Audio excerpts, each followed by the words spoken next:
станете тук и така хубаво да излезе снимката пред първа камера или втора някъде.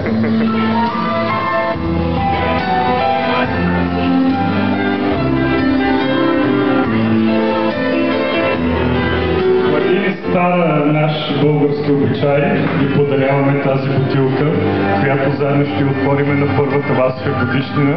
Тогава също ще ви подарим още една бутилка, която на следващата Васова ще ви отвориме заедно, за да бъдем здрави и щастливи всички.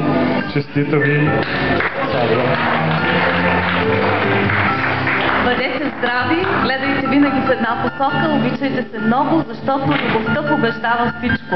Тая бутилка ще изпиеме, когато се роди първото и дете. Заповядайте.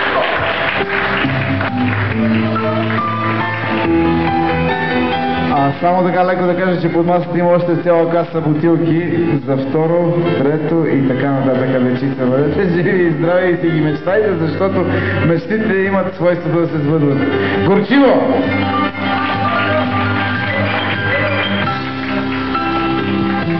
И така, скъпи гости, скъпи приятели, тия хубави подаръчета към младоженците от техните кумове, ме навежда, че вече настъпи времето, когато нашите прекрасни младоженци